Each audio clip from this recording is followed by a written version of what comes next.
Okay, so let's put this all together. You've got your PVC pipe that looks like a candy cane. It's going to sit next to an object. Usually like a metal drain works really well. You can either attach it by magnet or velcro. I prefer magnet, but we'll go to that part in a second. But let's put the pieces together.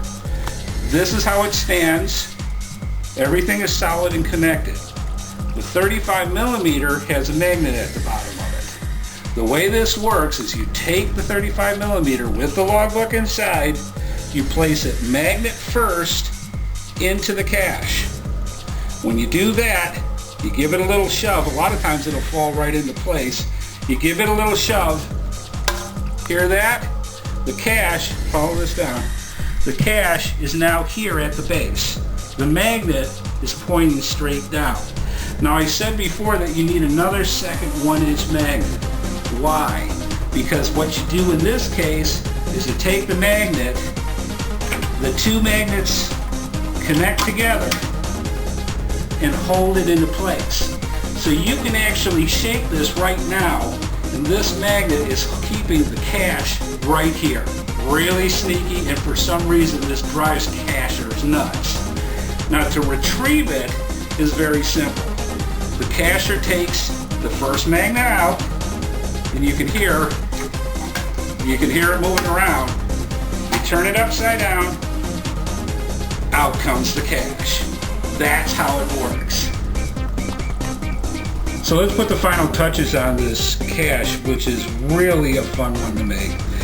What I have here is an example of two different ways that you can attach your cache to whatever object that it's going to be standing nearby. You may want to scope out where you're going to put it so you know what to put on this cache. Say for example you have a magnetic water drain that you want this to attach to.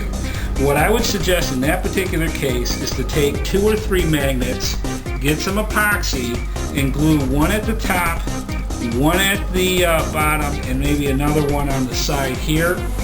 That way, when this is done, and you're going to have to know which side to put it on as well, when this is done, it will hold this in place. Now remember, the key is to take this and make sure that this stays flush on the ground so that it's sitting and all the weight is on the ground itself. If you don't have a magnetic place to put this, the other thing that I would suggest is using Velcro. Usually one on the top and another one on the side. Again, you're going to need to scope out the area that you're going to put this cache, get permission on where you're going to put this cache, so that when you put it into place, you stick your Velcro where it needs to be on a flat surface, this sticks to it, and that way you're all set for hanging up your cache in a very tricky spot. And now, these are things you should know.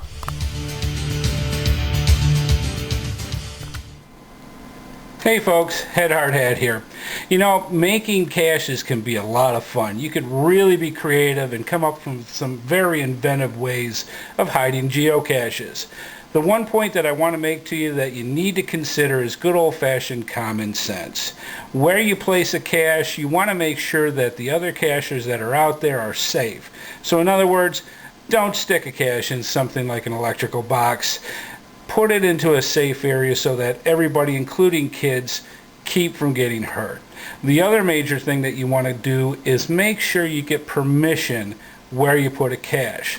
The cache that you see behind me here, note it looks pretty familiar, was given permission to me by the store owner. In other words, I was allowed and given permission, which is also one of the rules from geocaching.com.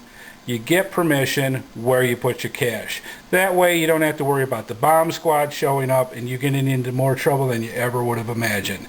So be safe, use common sense, and have fun putting caches out there. Well, I hope you enjoyed this episode of GeoSnippits, and come back real soon for even more tutorials about geocaching. In this episode, you learned about PVC pipe and the creative things you can do to make interesting and fun geocaches. We hope to see you really soon. See you out on the trail, folks. Have a good one.